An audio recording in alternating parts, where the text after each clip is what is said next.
All right, so I will be reacting to this Bleacher Report's grading of every deal from the 2024 NBA trade deadline, as well as give my own thoughts and stuff about each trade. So I'm going to start off here. Let's see what they got. Starting off with the Doug McDermott deal. So they got Pacers traded Doug McDermott.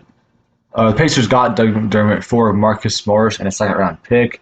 They got Marcus Morris and their Buddy Hield deal that they did. So they essentially flipped Marcus Morris and a second round pick from the Buddy Hield deal for Doug McDermott here. I think this specific trade here for Doug McDermott was a really good deal for the Indiana Pacers.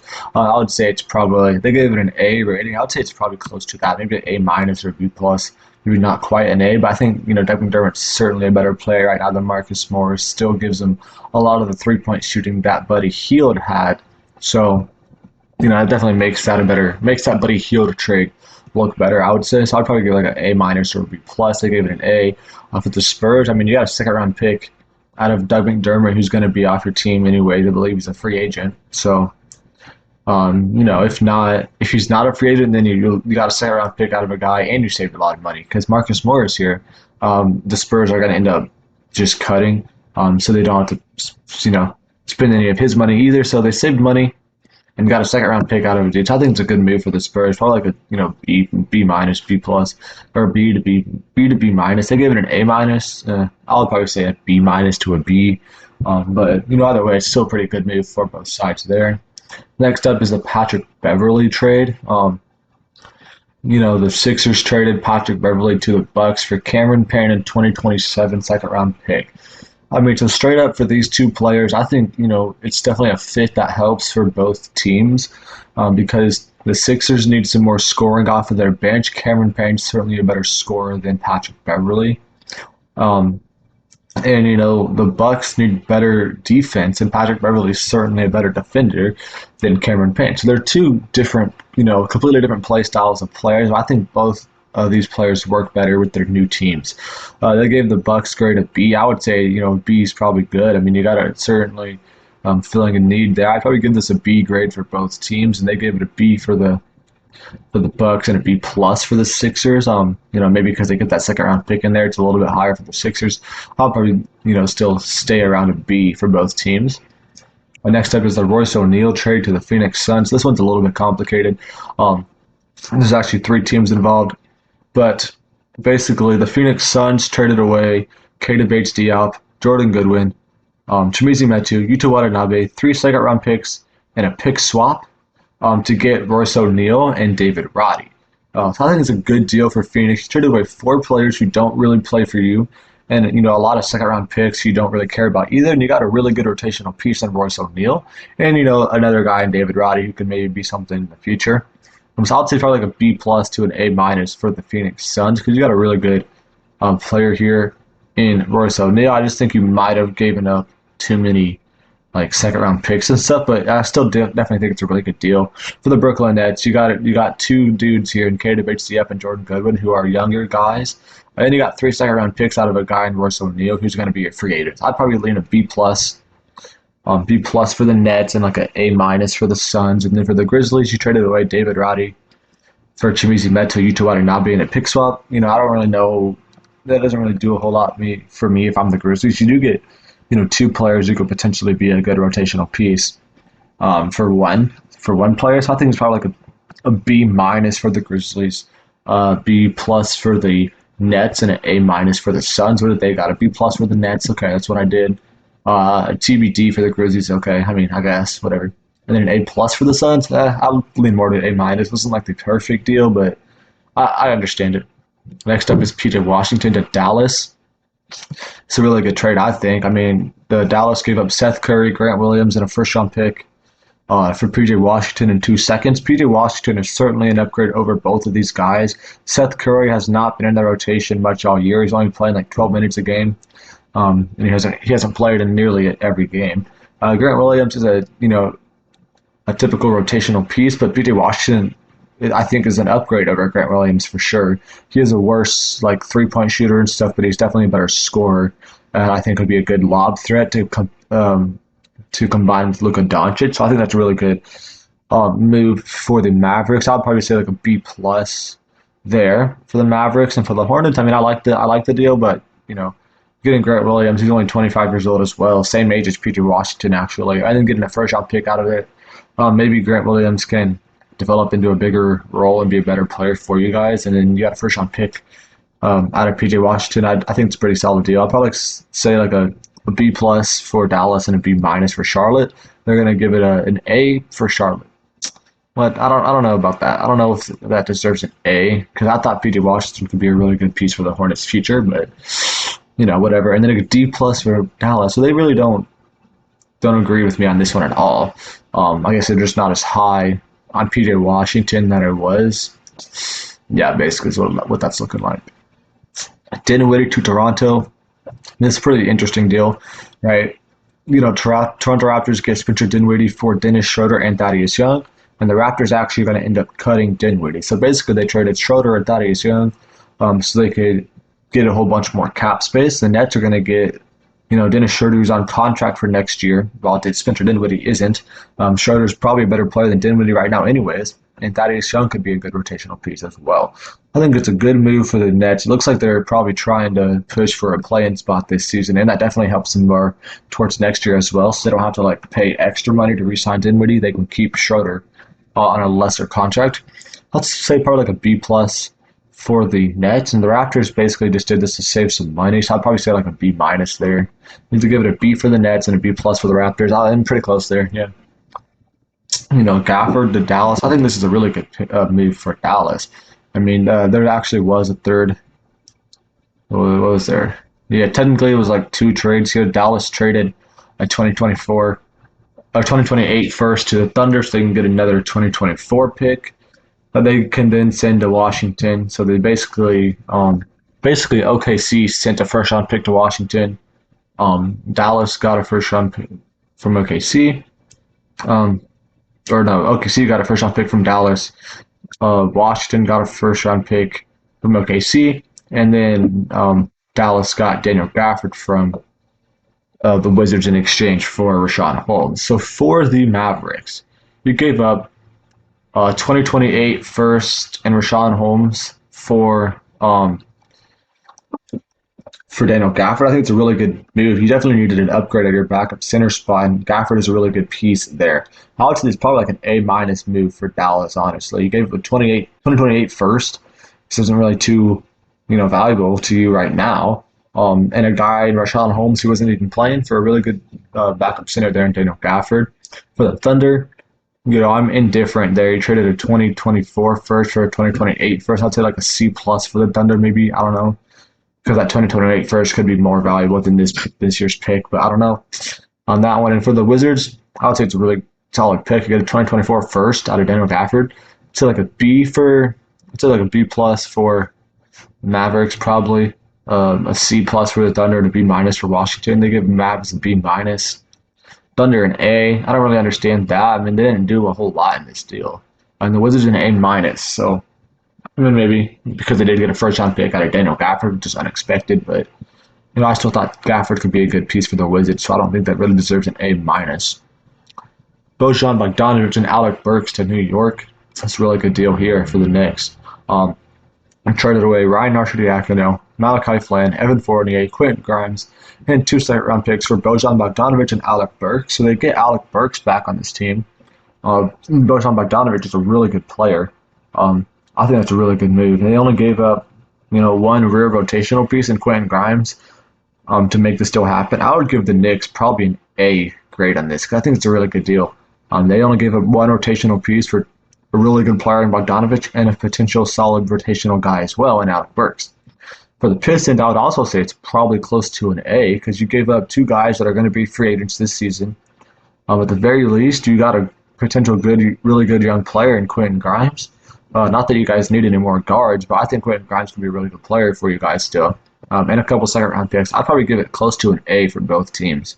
They can go B minus for Pistons and or B plus for Pistons and A minus for the Knicks. So that's whatever. Next up here is going to be Kelly Olynyk to Toronto. I didn't expect something like this. The Raptors got Ochai Agbaji and Kelly Olynyk for Kira Lewis, Otto Porter, and a 2024 first-round pick.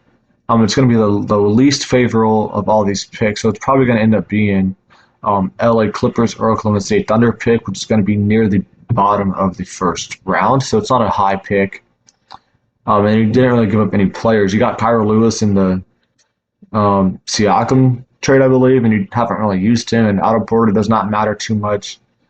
Then you get a good player in Kelly Olynyk and a good young piece in Ochai Agbaji. So I think it's probably a B plus move for the Raptors and for the Jazz. I don't know if I like it too much, but because I would not have liked to give up Ochai Agbaji for this.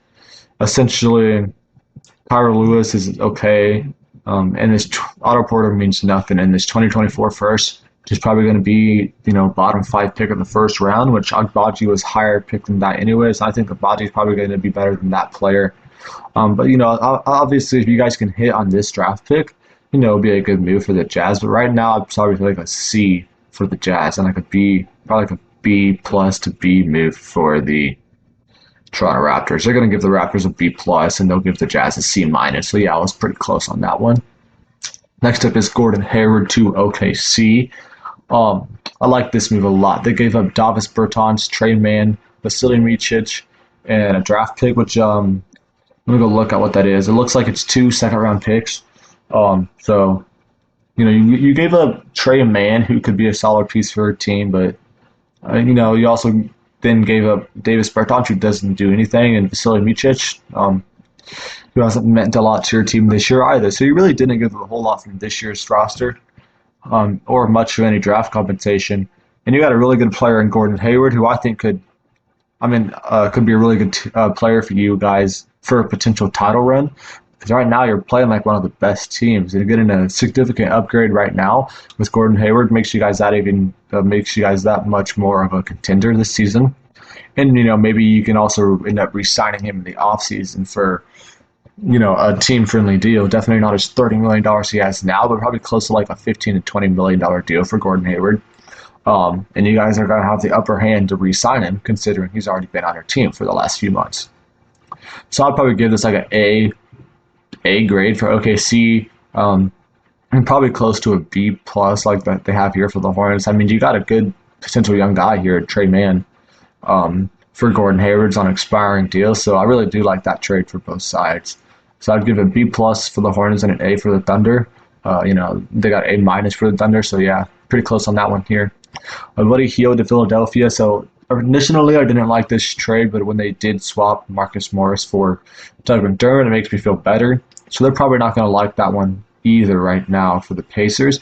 But Buddy Hield for Furkan Korkmaz, Marcus Morris, and then 3 second-round picks. But then it actually is basically Buddy Hield for Furkan Korkmaz, Doug McDermott, and 2 second-round picks is basically the full deal here for the Indiana Pacers. So graded that full deal, I'll probably say it's like a B plus move. I'm probably close to like a B move for the Pacers. You're setting yourself up.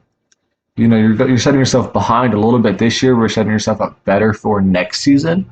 With this 2024 second round pick and with Doug McDermott, who's probably going to be on our team next year as well. So I think it's probably a B move overall for the Pacers. And for the 76ers, getting Buddy Hield for this package is an A plus grade. I agree with Dave. I believe, A plus grade. You gave up 0 important rotational pieces and 0 important draft capital for a really good player in Buddy Hield to make you guys that much more of a true contender this season. So I would say A plus grade for Philly and probably a B grade for Indiana. They're not going to like that Indiana one quite yet. But yeah, with that Doug McDermott deal, I think that moves it up to a B. And the rest, so let's see what we got here. Got a lot of non-important trades. Simone Fontecchio for Kevin Knox. Draft rights to Gabriel Procida in a 2024 second-round pick. So for the Pistons, I don't know why you did this deal. Simone Fontecchio is better than Kevin Knox, but I'll probably rather keep that 2024 pick. It's going to be the higher pick of Memphis or Washington, so it's going to be an early second-round pick. I would have liked to just keep what you had, because this early second-round pick could be a better player than Simone Fontecchio. And for the Utah Jazz, I guess I like the move for the Jazz. I don't really know.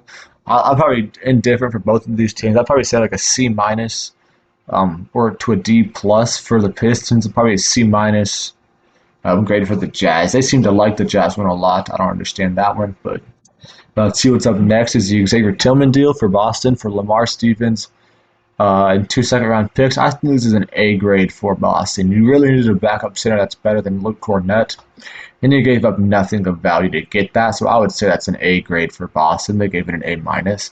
And for Memphis Grizzlies, you get a couple second-round picks out of a guy named Xavier Tillman, who I believe is a free agent after the season. So it's not a horrible move for the Grizzlies. I would probably say like a B minus rather than a B plus. I feel like you could have potentially gotten at least a potential young player in this deal. But like even a guy like O'Shea Brissett would have been better to get out of this than Lamar Stevens. But it's not a horrible deal. Oh, let's see this Monte Morris deal. Timberwolves getting Monte Morris for Troy Brown, Shake Milton, and a 2030 second-round pick. So I do like this trade for both sides.